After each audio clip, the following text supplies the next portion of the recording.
Assalamualaikum warahmatullahi wabarakatuh. Very good discussion on this topic on money.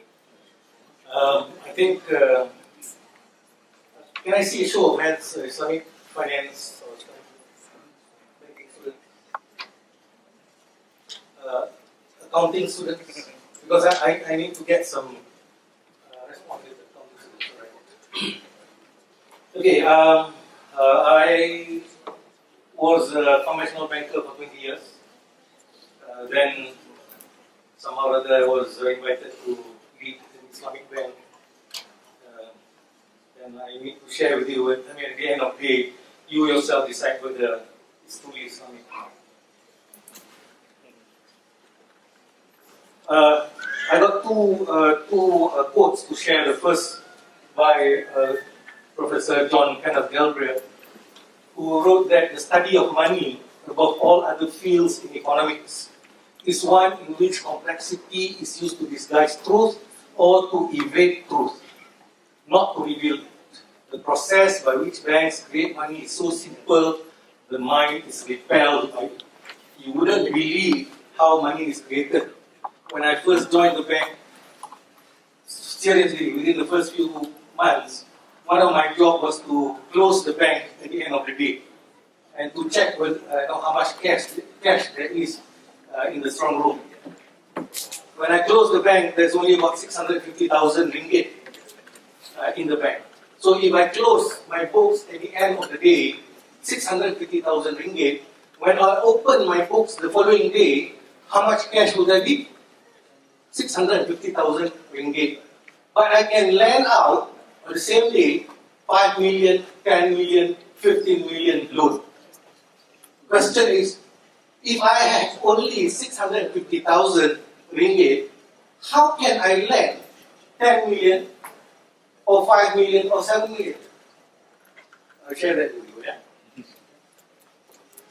And Rasulullah said, this is a quote from Rasulullah, who said, "You will surely follow the path trodden by those before you, step by step and inch by inch, so much so that if they went down into a lizard hole, you would follow them." I'm just quoting hadith. Don't argue this with me because I'm not a scholar. Islam, I think this one I can mention, there's two obligations for a Muslim. One is to Allah, and the reflection of the Iman and Taqwa is the muamalat that you deal with your fellow beings. But as a Muslim, we have a different worldview as compared to a non-Muslim, which is why this issue of money and banking came about. Because, قُلْ يَا أَيُّهَا الْكَافِرُونَ لَكُمْ دِينُكُمْ وَلِيَ دِينِ. Oh, those disbelievers, your religion is your religion, my religion is my religion. So our religion, because of our religion, there are certain things that we intersect or interact with with the non-Muslims where we can agree upon, but there are certain things that we don't agree upon because our worldview is different. Yeah? So let me ask this question of students of Islamic finance. What is the business of banking? Anyone? Well, it's already there, so you can see. This is from Bafia, not my own interpretation or definition, but by Bafia. Yeah, the world body, Bafia. Yeah. Banking business means receiving deposits, paying or collecting checks, and provision of finance. Okay, what does provision of finance means? In the Central Bank Act, they define that it includes the lending of money. So what is provision of finance? Again, like Prof. Arfan, some response please. What is provision of finance? It includes lending of money. But conventional bank is prohibited. Why? Because as we discussed, charging of interest, transactions involve prohibited business, uncertainties, darar, mesir, and also trading in of money because we can't trade money. Okay? So then we come to what is the business of Islamic banking. Anyone? What is the business of Islamic banking? Islamic banking business means, not my definition. Islamic banking business means accepting Islamic deposits, paying or collecting checks, conventional receiving deposits, paying or collecting checks. Same or not? Provision of finance. Provision of finance. Business of Islamic banking is provision of finance. There's also provision of finance. So what is different between Islamic banking and conventional banking? Provision of finance must be done in accordance with Sharia. Lending must be done in accordance with Sharia. So how do you do that? Okay, we define it again. Bafia again says, we have seen that provision of finance includes lending of money. If we, in the Act says, financing facility means the giving of any advance. Advance means you give something, or other facility in whatever form, by whatever name called. Call it by whatever name. Whether you call it advance, you call it a finance, you call it a loan, call it whatever you want, made in accordance with Sharia. Okay, we look at the conventional bank.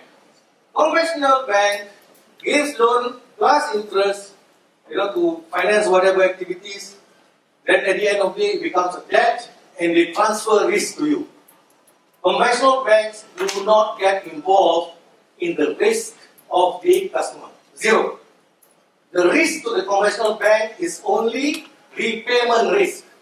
If for whatever reason your business fails or your house is swept away, as long as you can pay the loan because you want to avoid bankruptcy, there is no risk to the bank.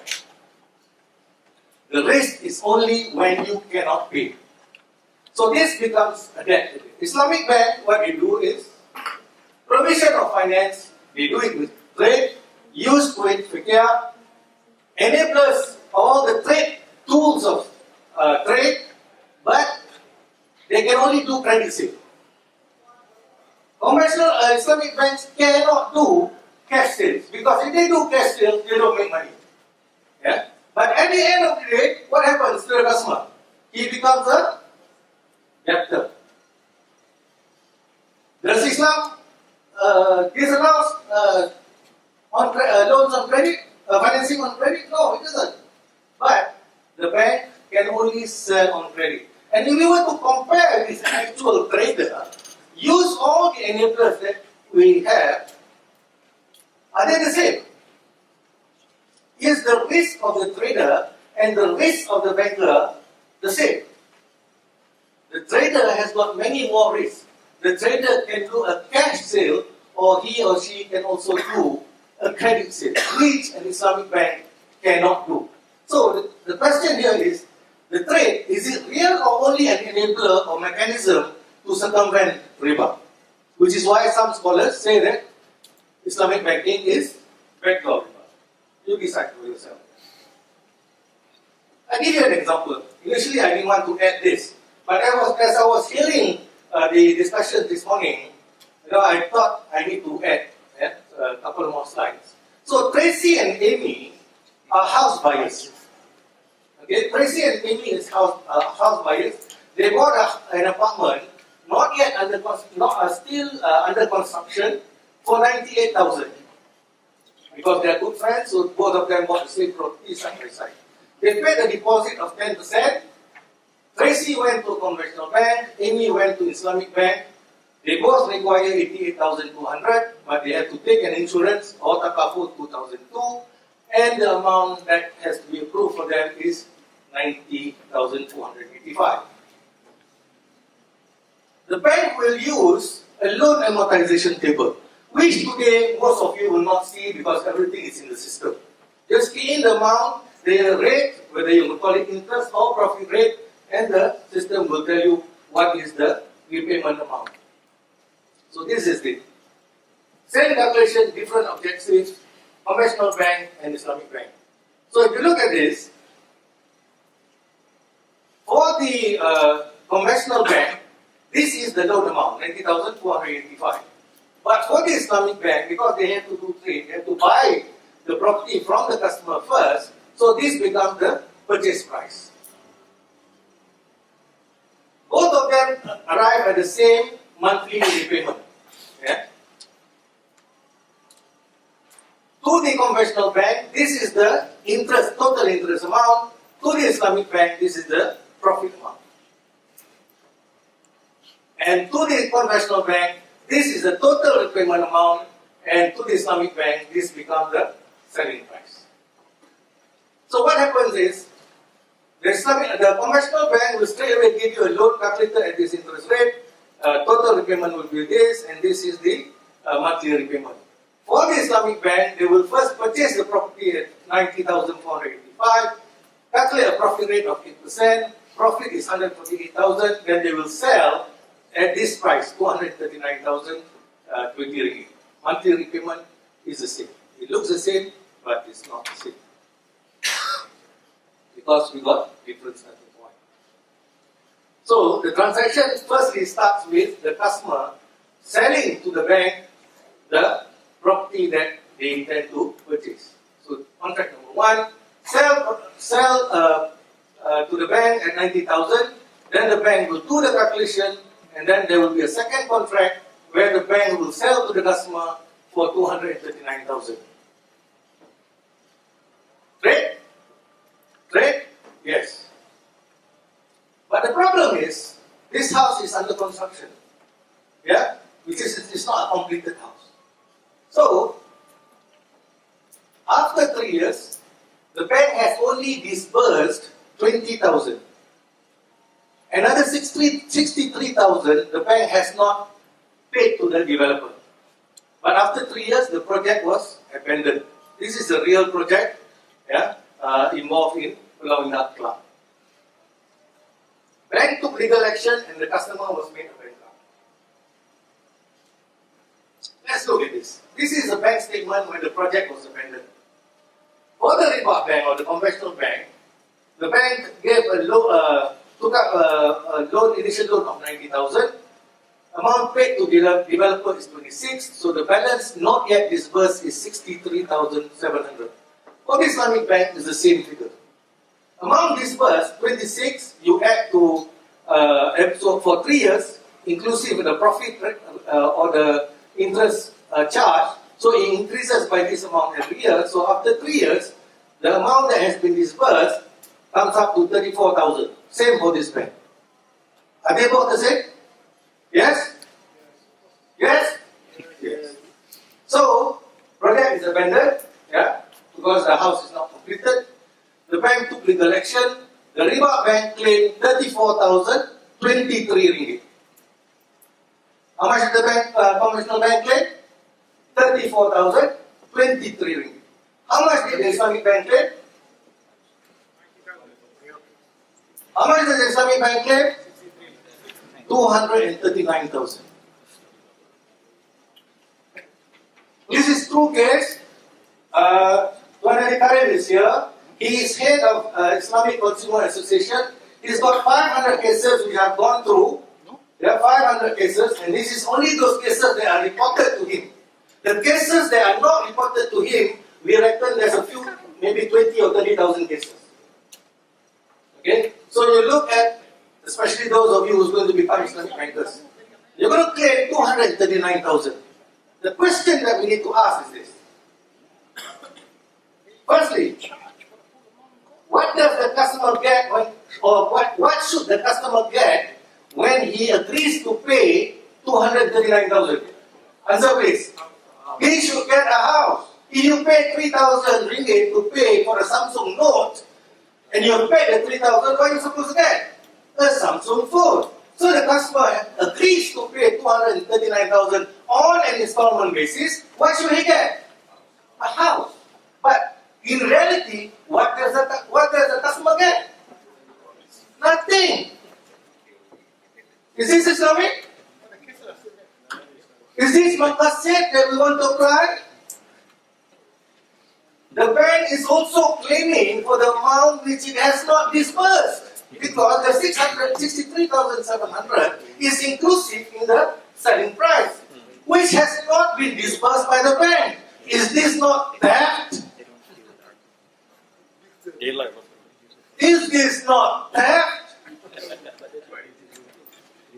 Instead of 148,000 as the profit, now the bank, because it's not disbursed this amount, but it's also claiming for this amount, is going to profit 213,000. Islamic Bank, you ask yourself. I'm a practitioner because some of these things you do not see when you discuss your papers. There is one student here, he's a student of UPM, wanted to do research like Weiner did on money creation. But he's been trying to get the banks to participate. No banks wanted to. Islamic banks, I'm saying. So, is this just typical fair? I mean, risk sharing, all those things about partnership sharia that we talk about. So, not riba and nasiya, not riba and fadil. So, what riba is this? Question: is this a real sales contract? Is this a real sales contract? If any of the sharia wants to answer, the answer is yes, then he should get his house. That means the bank should complete the house and give it to the customer and then claim for him to pay monthly. If the answer is no, then the contract is void. Whether you are left or you are right, either way, you have to answer for this. 30,000 units abandoned. 30,000, I'm just trying to, because I couldn't believe the number is how much? It's about 200,000. I'm just putting 30,000 so that it doesn't give too much of a shock to people who say. Where is the risk sharing of the Islamic banks? Look at those people whose apartments are abandoned. They face double jeopardy. They don't get their new house. They have to pay the sales price of their loan. They have to pay rent. Then because they can't pay because they are made bankrupt, they lose their jobs. I put there Tawih. Those days Tawih was not allowed. Tawih is penalty interest. Oh, Islamic banks don't charge penalty interest. Then in 2009, they allowed penalty interest. Then there was one customer. You can search MK Holdings versus Bank Islam. There was a 14 million loan. There was a 12 million loan which the bank claimed on MK Holdings. And then they auctioned all the properties, but the receiver insisted that the bank gave a breakdown of the amount that's been claimed by the bank. Shocking. How much is the actual loan amount outstanding? 2 million. How much is the ta'wid or penalty interest that the Islamic bank charged? 10 million. I work in the bank for 23 years. I've never seen one penalty interest 10 million ringgit. Islamic banks? No problem. This is not my problem. I read so many Islamic banking books to try to understand what Islamic banking is all about. And all of them say, all the Islamic banking authors say, Islamic banking is about PLS, profit and loss sharing. Where is the profit and loss sharing for these customers? Tell that to these customers. Tell that to the 20,000 customers we check on.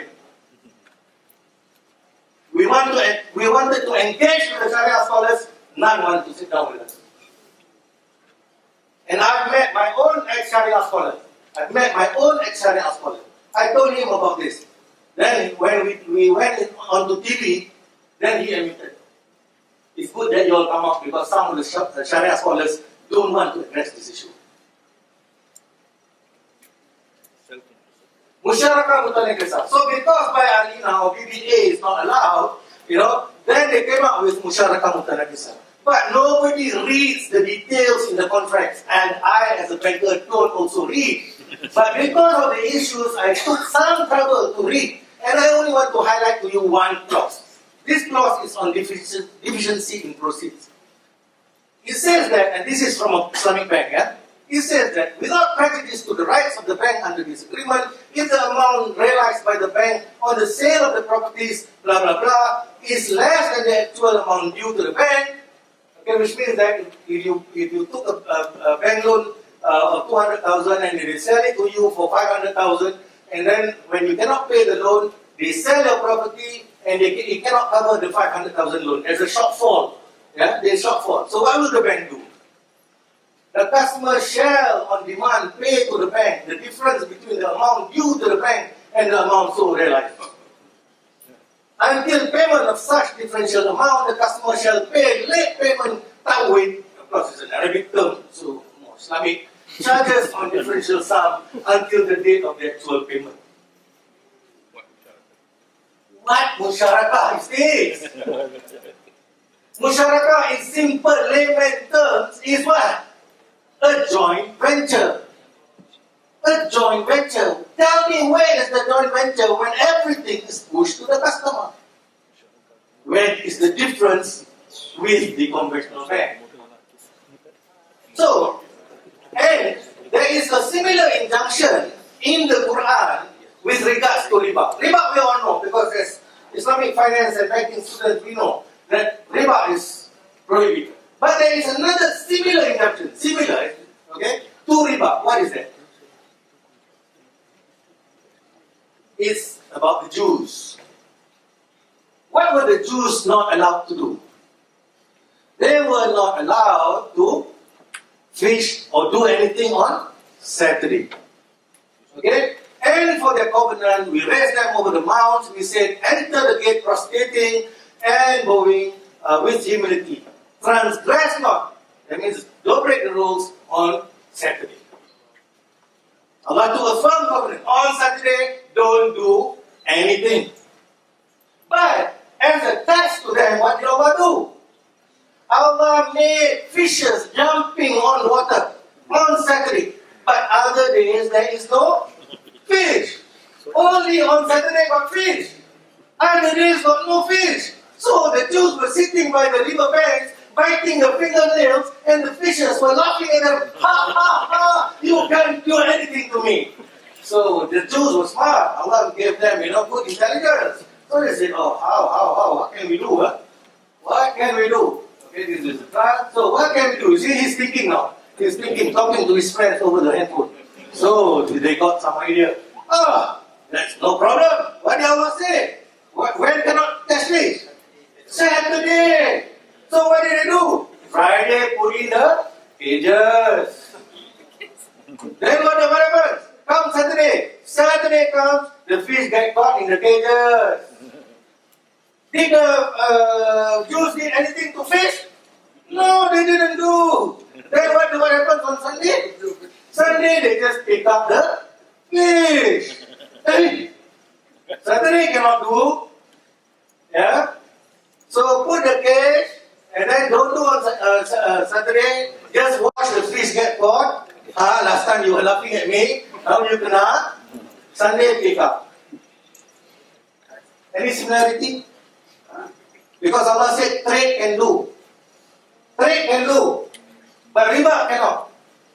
But what I understood from our Ustaz, trade and riba very close. You cross one line, you already do riba. So, what happened to them? What happened to them? I asked Ustaz. Ustaz, what happened to them? Allah forgive them. So when they exceeded the limits of what they were prohibited, we said to them, be you monkeys, despised and rejected. Okay, so how you want, you all are some those who are scholars here, you decide what you want, when I read Ibn Kathir's tafsir, he said, this is because they were deceived. Okay? So look at the things that we are doing in Islamic banking. Allah prohibits. Inshallah, we don't do it. This is not by me, but by Dr. Abbas Miracle. Last week I was at INSIF, giving a talk, and he unfortunately was there. And he said in one of his talks, the soundness and appropriateness of some of the reverse engineered financial instruments invented in recent years have been questionable. Haris Irfan, he wrote a book, Heaven's Bankers, and he said, the industry I work in am immensely attached to and wants to be a force for social good, which is why I and several others joined the industry. in some respects being hijacked. Islamic finance is struggling to differentiate itself both in terms of product and culture. So we look again. So again, now we look at the bigger issue. Prof. Arafah has spoken about this morning. Several, again, Ustaz also emphasized on the issue of money. So I'm going to look at this. So when I joined the industry, and when you read any economic textbook, then, I'm not sure now, they always say that the business of banking is taking deposits from the surplus sectors of the economy and giving it to the deficit sectors of the economy. That means you got surplus money, you do, keep with me, so I will find deficit sectors and I will lend it to them. That is the business of banking, and that's what we think what they call Islamic banks are doing as well, right? So this we know is already this is what they call the way the banks are doing. But the bigger issue here is this. Yeah? So the issue boils down to money, because the main commodity of the banking system is money. Without money, there is no way the banking system can survive. Yeah? And money, when you talk about money, there are basically four types of money. Most of the general public, maybe 99% of them, would say that money is what you have in the pocket. No. That is called currency. Yeah, that's called currency. Money must have some form of intrinsic value. I understand some of the more recent ulama are saying that, money can even be paper, fiat can be accepted, but, that's something that, but there's something to be debated later, yeah? But I want to focus on fractional reserve banking and debt money. And I want you to question whether the Islamic banks do money creation or not, which is item 4. These have been discussed. For years and years, money has always been gold and silver. Yeah? And Rasulullah said, even with barley beans and salt can be considered as silver. As money, sorry. So this has been used up to 1928, even when Federal Reserve Bank of the US was started in 1913. Yeah? Then, in 1928, there was a big depression in the US, which today, Alan Greenspan, a couple of years back, has admitted that it's because of the bankers not wanting to make money available to the general public. So because of that crisis, the president during that time, president of US, because if you want to study this and you want to look for Malaysian history, you can't get it. Yeah? So in 1929, the president said, because we are in economic difficulties, all of you please help by putting all your gold and silver with exchanging with the paper money. So it was a forced thing, but the public didn't realize. Then, in 1930, they came out with a law that anybody who keeps gold or silver as money or jewelry, then you are punishable by a 10,000 fine US dollars or a 10-year jail. So by that time, they removed by force all the money that was in the system. And then the economics was changed, and you are taught that money is now paper. Okay? But up to 1944, they came back because they used gold standard. So there was still gold backing. Then, as what Ustaz has explained, in 1971, there came the Nixon shock, and the gold was totally removed. In fact, today the gold is no more there.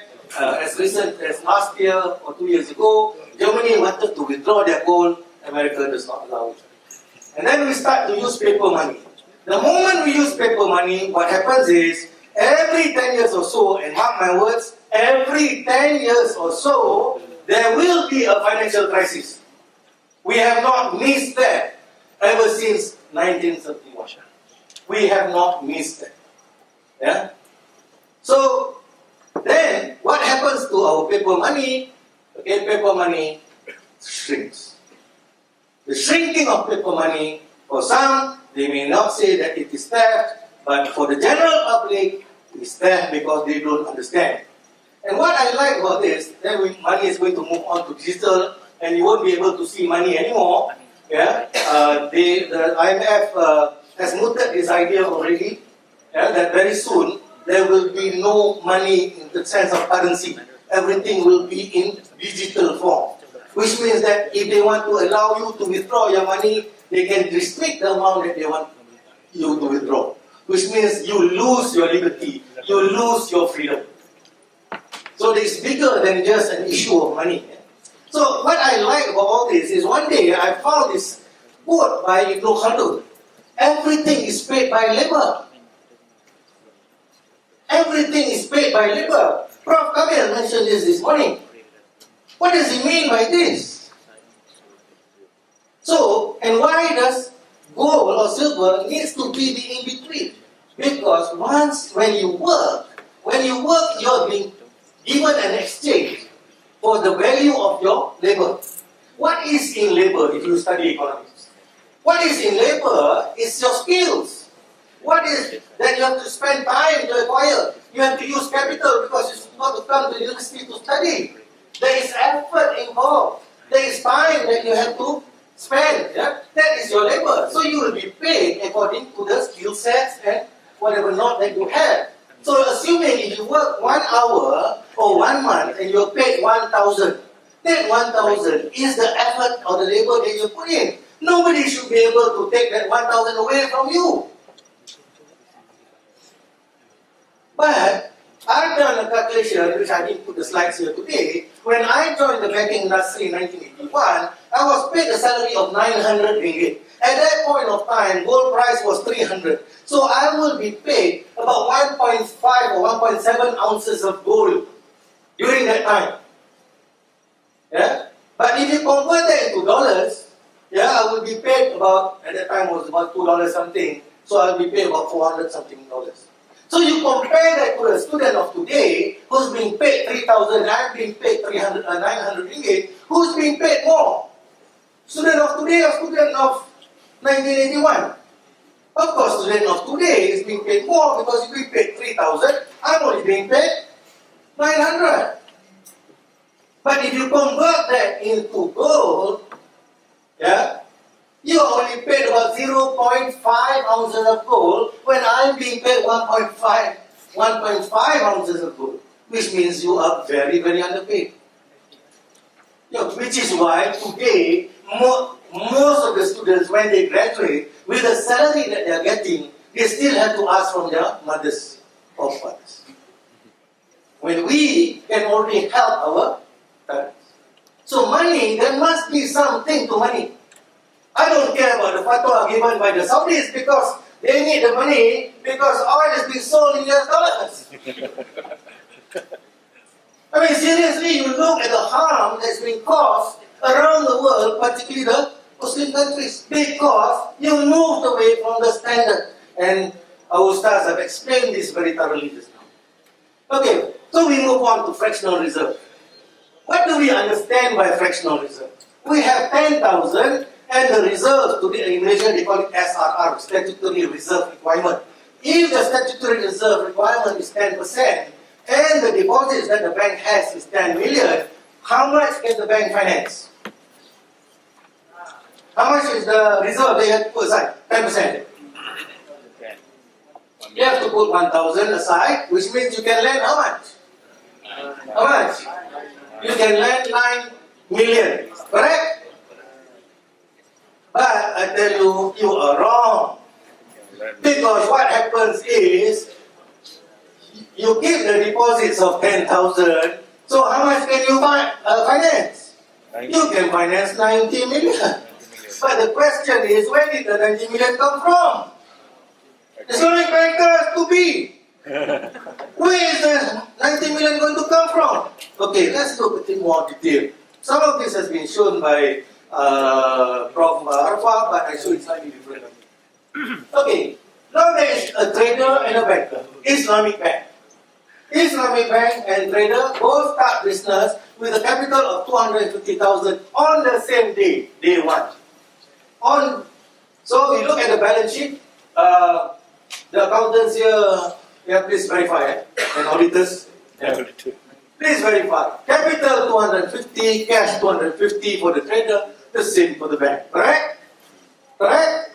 Yes. On day 2, what happens? On day 2, the trader purchases stock of 200,000 and the Islamic bank gives a car financing of 200,000. The seller opens an account with the bank, which means that the seller who sold the car to the customer that the Islamic bank is going to finance also opens a bank with the account with the bank.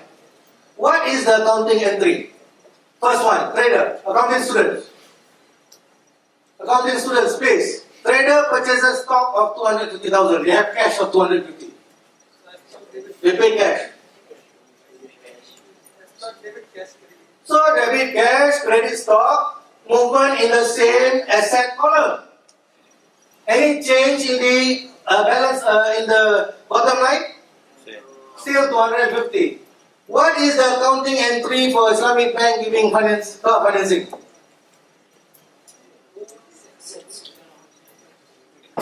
Debit the loan account, debit the loan account, and credit the seller's account. Yes. On balance. How come when the trader purchases something, his balance here does not change, but when the Islamic bank gives a financing, the balance increases? Something wrong, I heard. No increase in assets, only change in asset class. No change in cash. Bank debt creates money. By giving a debt, whether it's conventional or Islamic bankers, which some of you are going to be, you create money out of thin air. That means, where is the trade? You just create an accounting entry in the books and you make me into a debtor. And when I can't pay you real cash, you take my asset away. Is that fair exchange? Bank assets increases. Let's look at another accounting entry. Day 3, he sells his goods to B, the trader sells his goods to B, which he has stocks of 200,000 for 150,000 on credit, and then he gives a staff loan of 30,000, which means he's giving a loan to the staff, 30,000. Okay, the bank on the other hand gives a house financing of 150,000, house seller has an account with the bank, and the bank also gives a personal loan of 30,000. Same amount, different entities. So what happened is, now the cash from 50,000 drops to 20,000 because the staff loan of 30,000 is still within the same asset class. There's no increase in total assets. The stocks, because he sold it on credit, out of the 250,000, he sold on credit 150,000, so now there is a debtor of 150,000, but the total asset of the trader does not increase. And what about the bank?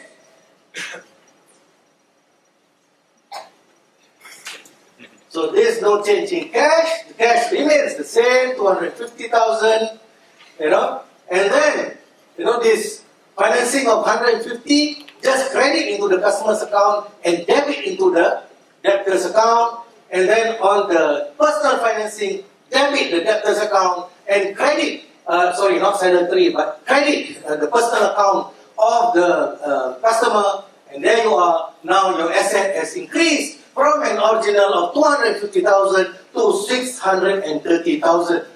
Is there any cash involved here? No.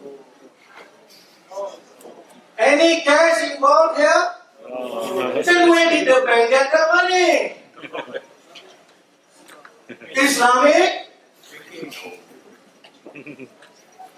Some people ask me, why don't you raise this when you were in conventional bank? 20 years you were there. The first time I asked, when I saw this problem, I asked my friends.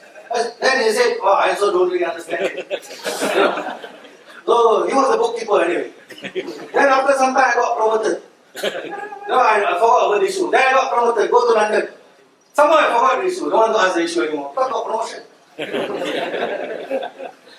Until one day I woke up, I felt something was wrong and I left the industry.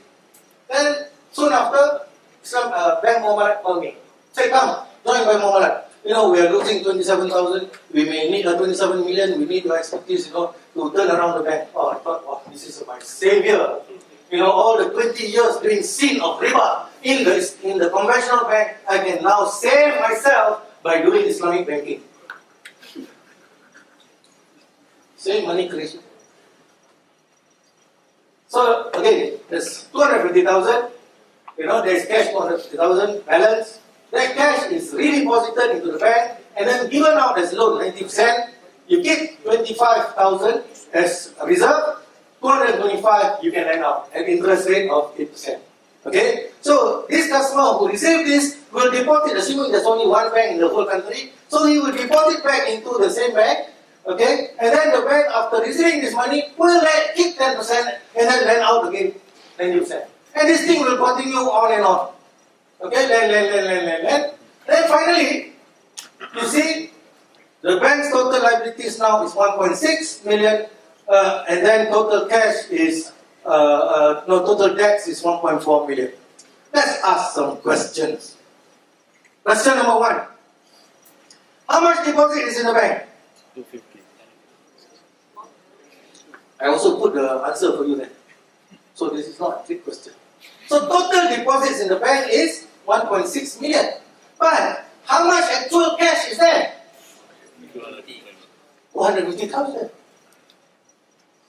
Actual deposit 1.6, but actual cash only 250. How can, How much loans was given out? Total. I also put the answer there. 1.46 million. 1.46 million. How much cash is that? 250,000. How? Where did the money come from? Print lah. Sorry, SK. Print. I call him SK. Sheikh Khalid. Oh, I call him SK. Not even print. They just create by accounting entry. The smart accountants. Accounting entry. You just create this from Clean air. accounting entries of debits and credits. The paper money that we say print is only this 250,000. Some questions. Do banks need money to give financing? No. Do banks need money to give financing? No. Just 2 days ago, I was with a friend who was an ex-senior GM of ex-Philo Elect Bank, and he was a director at MBank. MBank says anyway, so I talked to him about this. He said, "Manap, cannot be right. I work in the search industry for 20 over years." I said, "I understand. But let's go through one by one." See, I don't believe this. But what did the first slide say? Creation of money is something so simple that the mind is repelled by it. To the extent that even ulamas don't understand it. Because one of my Sharia chairman, one of my Sharia guys, when I was in France, he said, "Manap, money is backed by gold." I told him, "Chair, no, Chair. There's no more money by gold." No. Money is backed by gold. I am with all these Sharia people. What do I do? Surrounded by them. So I kept quiet. I go down. I call my Sharia manager. Can you go and write to Bank Negara and ask them whether money is still backed by gold? Until today, the letter is with Bank Muamalat. I have one copy. Yeah, but because OSA, so it says Bank Negara said, "Dear sir, we have stopped using gold as a we have stopped using money backed by gold since the 1970s. So sometimes the ulama also don't understand because these are complex issues. Yeah, with due respect. Which is why sometimes they need to sit down and listen from people who are also non-ulama. Okay, next question. Which comes first? Money or debt? Which comes first? The first one, of course, money. The first one. Just to put wool over your eyes. Yeah? But the other subsequent money first or debt first? Debt first. Then Islam create? Then Islam create? Debt. And from that debt they create? Money. They don't give you money. They don't finance you money. They create that money from thin air. More questions. Where is the money to pay the interest? So they have created all this money, 1.6 million. Yeah, 1.6. But the interest is 117 million. Where is the money to pay for the interest? There's none. They didn't create the money to pay for the interest. Which is why today you have to compete with each other. And you wouldn't care about what happens to the other person because you need to get the extra money to pay for your bank debt. It's so simple that the mind is repelled by it. Next question. What happens when the debt is paid? The money is cancelled out. The money don't disappear. That's why banks don't want you to cancel out the loan. Which is the best loan today for the banks? Whether conventional or Islamic. Best loan is what? Longest period. Home finance. No. Because home finance you pay. You talk suku, so complicated. But also pay. The best is credit card. Because you only pay 5%. You only pay 10%, then every month I can keep charging you interest. No, I don't charge interest. That's my profit rate. What happens when the customer defaults? Then they take your property and sell you. Which law allows the private entity to create money from nothing? Go through the Islamic Banking Act. Go through the Central Bank Act. Go through Mafia. Which law says a private entity? I'm a private entity. The businesses that we have are all private entities. Which law allows a private entity to create money from nothing? Ada? Ada. If you create money or you print, then it's called what? It's called counterfeit. But who's the biggest counterfeiter? Which fatwa? Okay, we were discussing fatwa about paper money. Yeah. Okay, fine. That one we can discuss later over tea. Which fatwa allows the bank to create money from that?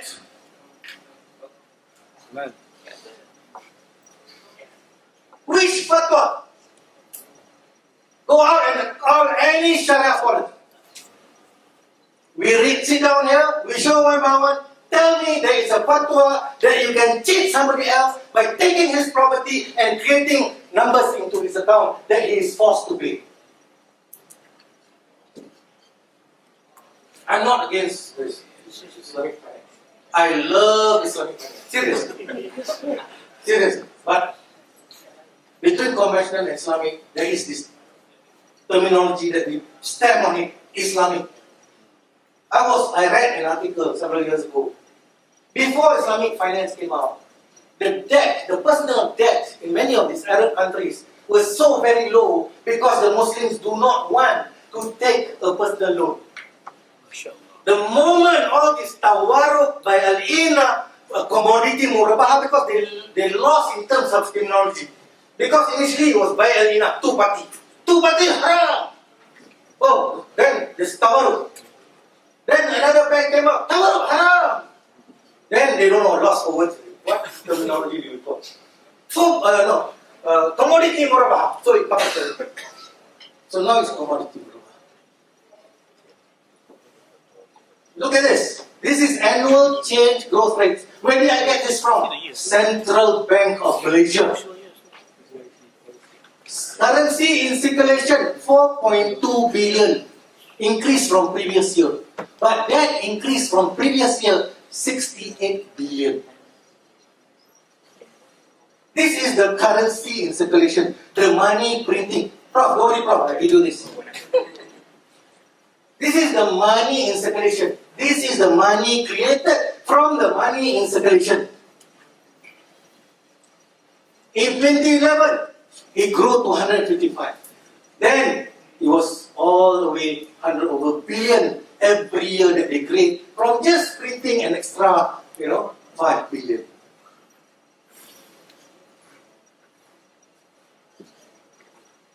So, you can be an ex-banker, you can be Islamic banker, but you don't know all these Sharia matters. I don't know all. But one day I was going through the internet, thank God for the internet, Then I came across this article, Bank of England Quarterly Bulletin 2014 Quarter 1. Please copy below that. Right? And this is just a quick summary. Bank of England said, now not me say, who said? Bank of England. Who is Bank of England? The oldest bank in the whole world. Yeah? No? Which bank? It's a Swedish bank. Oh, yeah, I started that, but then they went to John Law. Sometimes they talk to people who knows. They want to know specific. So anyway, what does Bank of England say about migration? Oh, the reality of how money is created today differs from the description found in some economics textbook. Who's the economics professor here? Are you really teaching the real thing? Economic professors teaching the real thing or not? Rather than banks receiving deposits when households save and then lending them out, rather than doing that, bank lending creates money. Who said this? Bank of England, not Manap, huh? You say Manap, as what Prof. Arfa said, nobody wants to believe us. Now Bank of England says, whenever a bank makes a loan at the end of the day becomes a debt. Yeah? Also same like Islamic Bank. At the end of the day, debt. It simultaneously creates a matching deposit in the borrower's account, thereby creating new money. Bank debt creates money. Please understand why when I talk about Islamic banking, I'm against this. If I talk conventional, this is their business. Not that I agree, I know it's riba, but let's not hide behind the skirt. Let's not Islamic finance hide behind the skirt of the conventional bank. Oh, Bank England is wrong. Oh. Germany's Bundesbank also said the same thing. Thank God. They say both the central banks and private commercial banks can create money. In the euro monetary system, money creation arises mainly through the granting of loans. That means when you give a loan and become a debt, that's when money is created. Money is created as a book entry. Who creates all these book entries? Who creates all these book entries? Accountants! Luckily I'm not accountant. Because Rasulullah said, anybody who participates in riba will be counted as one. Money is created as a book entry by purchasing assets or entering credits on the left side of the balance sheet and corresponding deposits on the right side. In other words, credit or money is created out of thin air. Bundesbank. Then, a little bit other reference. Modern money mechanics by the Federal Reserve Bank. This is an old article, but you can read this. And then Richard Werner, of course, now went into the banking system. He really do some transactions because he wants to have an academic paper on this. Because prior to this, there was no academic paper except by word of mouth. That's what my friend Shamim from Bangladesh at UPM is trying to do, but so far no banks want to give him approval to participate. He said, this study establishes for the first time empirically that banks individually create money out of nothing. The money supply is created as fairy dust produced by the banks individually out of thin air. Riba during the time of the Prophet, when we discuss about riba, there is always physical money. So what happens with physical money is, this guy has this amount of dinar and dirham, of fulus, then this guy comes and say, I want to borrow some money. He said, how much you want? Okay, but if you cannot pay, I'm going to charge you interest, blah, blah, blah. Then he gives the money away, then that becomes riba. Then, he got any more money or not? He has given all his money, or loaned all his money to this guy. Does he have any more money? So he doesn't have any more money except for his tasbih. Then this guy comes over and said, Chair, I also want to borrow from him. Can you lend me some money as well? Don't worry, interest, I will pay. Riba, no riba, I will pay. Can this money lender lend him the money? No way, because he doesn't have the money. Then money lender of today, modern money lender, this guy comes over, even though he wears jacket and tie, but his salary is not enough because the house rental, the petrol, the toll, everything is too high, so he needs to borrow some money. He went to the money lender had that amount of money, lend him the money. Then another friend also heard, he borrowed from this money lender, then he came over to the money lender, but the money lender also no more money. Can he lend any more money?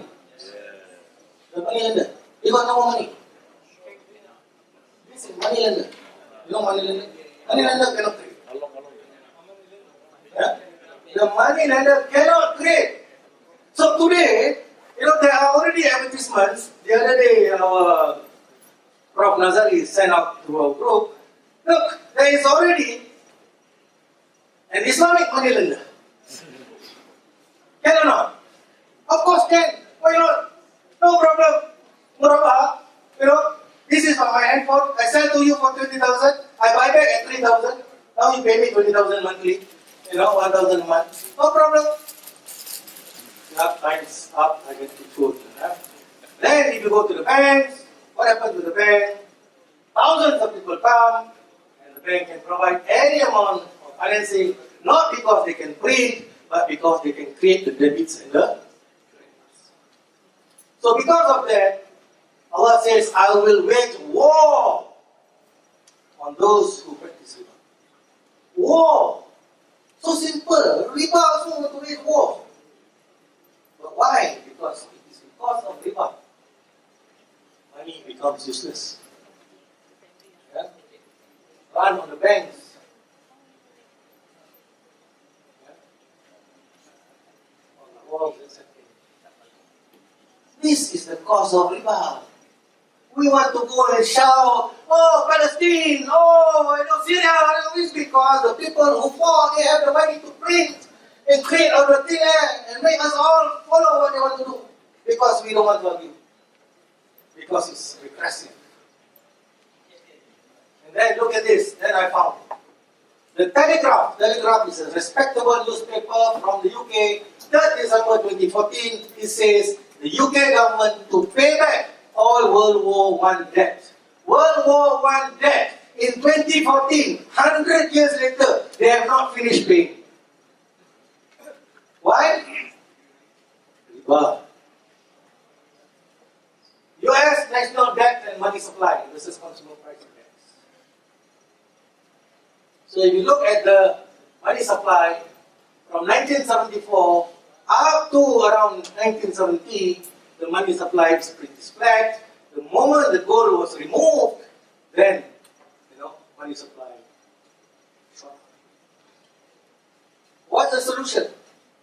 The solution actually is very, very simple, which is why I wanted to address the issues first, even though many of these issues were spoken by the earlier speakers. What's the solution? Solution is very simple.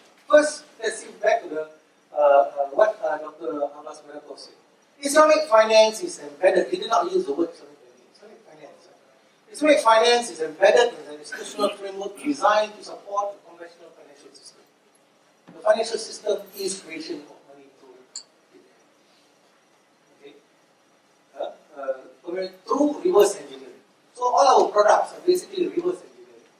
There was one seminar I attended many years ago, and the speaker said, a prominent banker said, anything the conventional has, Islamic banking can have.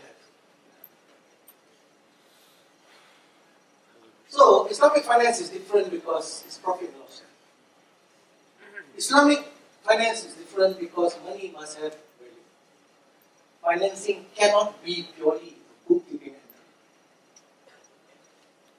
So the model that we have must be based on, cannot be based on money creation through debt. Okay, the paper money that we have for today, Rasulullah has already mentioned, there will come a time that nothing will be of use except dinar and dirham. So we are not yet using dinar and dirham. So the paper money is something that we got no choice but to use. Gaddafi didn't want to use the dollar. He wanted to shift selling of oil to Europe and see what happened to him. Saddam, all the world, the superpowers knew who Saddam was, the people that he killed, but he never bombed his own population. Yeah? But the moment he wanted to move away from selling oil from US dollars to another currency, look what happened to Saddam. And we are bombarded with all this CNN and Fox News that from the box that we see without thinking anymore, that is the truth. So, the first thing that we need to do, of course, awareness about the law. If we think, and because we've been telling the general public, Islamic banking is the way out, so all the Muslims go to Islamic banks. If you study the balance sheet of Bank Raja, about 60% of their financing product is personal financing. To the extent that sometimes when they do advertisements or when their staff talk, they also got mixed up between words personal financing and personal loan. So sometimes they even use this word loan. It's because they're so mixed up already. Then you need to, which is why some of these things is happening here. You need to, if you don't really understand yet, and you think you're truly doing Islamic finance, dive in. Dive in. I teach part-time at UPM. One of those things I always tell the students is, always question why. That is what being a student is all about. The professor can't answer you. And he says, no, listen to what I say. Then, well, he may be a professor, but you don't have to listen to him. Make sure you pass your paper. Then, you have a fund manager type of funding. That fund manager is nothing new again. It's already available. We already have. We can use a cooperative model, an asset management model, or direct investment model. Cooperative model, I'll come back to this, but asset management model, we already have Tabung Haji, PNB.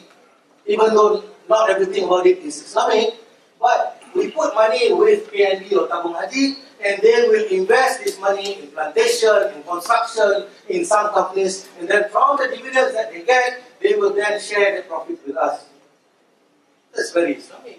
If the company that they invest in loses money, then PNB will lose money as well. Yeah? Profit sharing, loss sharing. But of course, then you have to look at their financing structure, whether it's truly Islamic or not. Yeah? I'm not saying that everything, because I know some things is not done very right inside some of these organizations. Then, so recently, a young Muslim scholar, but young Muslim, I don't know where he graduated from. He started an asset management crowdfunding called Etis. Yeah, using all the financial technology that we have today, he set up this Etis crowd and invited the general public to invest in this particular fund, and then this fund will be invested in some project. Say again? Yes. So he's doing that. Yeah? I've not had a chance to see whether the structuring is actually very Islamic or not, but there's already a move towards that. Yeah? So that can be done. Then we have the cooperative model. Cooperative model in Malaysia is still very difficult because some of us try to set up a cooperative to do this. there's a lot of questions prohibiting us from doing it.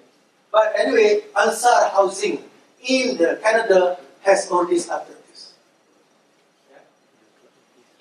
Then you can do direct investment. I'm a businessman today, so I invested in a coal mine in Indonesia several years back. So what happened was, initially I do a direct investment on a musyarakah basis with my Indonesian partner. That means I do musyarakah, meaning that I will manage the business together with him. Then we were short of funds.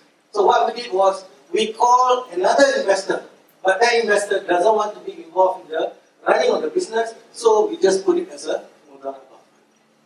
So it can be done. Then when I was in the bank, even though we were still doing money creation, but I did a structure with a car dealer. Then the company was dealing with car business, so I didn't take over the business, but only on the financing side, we do a 70-30 financing, musyarakah financing. But we share on the gross. Because I don't want to know his details about paying electricity, because he can play around with that. So difficult for me to control. But whenever he wants to buy a car, the money must come from me. So I know how much I'm paying for the car. So when he sells the car, I know what price he's selling for the car. So based on that basis, I take it gross. On the gross, I take 30%. Because he has the running expenses. So I did that. Yeah? So I control the financing and the accounting. So it can be done. Even on the current model of banking. But then after a few months, my directors came back to me, Manap, you're not making enough profit. I said, you're facing the risk, you have the risk, because sometimes some cars cannot sell every month. It may take 3 months. Then sometimes it takes 6 months, because I'm not yet a car dealer, I don't understand the car market as yet, so I need to have this knowledge before I can participate deeper into the business. So after some time, the board pulled out. Because we don't have the appetite for risk. Musyarakah completed houses, we can buy. We can go into musyarakah. But today, even though they go musyarakah, so the terms in the legal agreements have got to change to protect a real musyarakah. The moment you do a real musyarakah, then the ownership or the equity holding will depend, how much has been paid down by the by your other partner. And what will happen is, if after 2 years or 3 years or 4 years, he wants to sell off the property because the price has gone up so much, and at that point of time, his share or equity is only 30%, then he should only get 30%. So that will depress, the market for speculation. So even if we do this on the current model of money creation, it can still be that part, that little bit Islamic. But the banks don't want to do. Especially when you refer to BAFIA, BAFIA is a controlling body at the very top, yeah? Then they say, no, if you want to do this pure musyarakah, then your capital requirement will be 300%. That means for every investment that you do, your capital base has got to be increased by 300%. Why? Why? It's because they don't want you to succeed. So, if we continue to play the game, we continue to play into their hands, then we call it Islamic finance, we are happy, we go back, oh, we're doing Islamic, I'm more Islamic today, we are just in a lie. I'm putting this forth to you because you are people who have not yet gone into the industry. Don't get fooled by what is being told to you unless you research it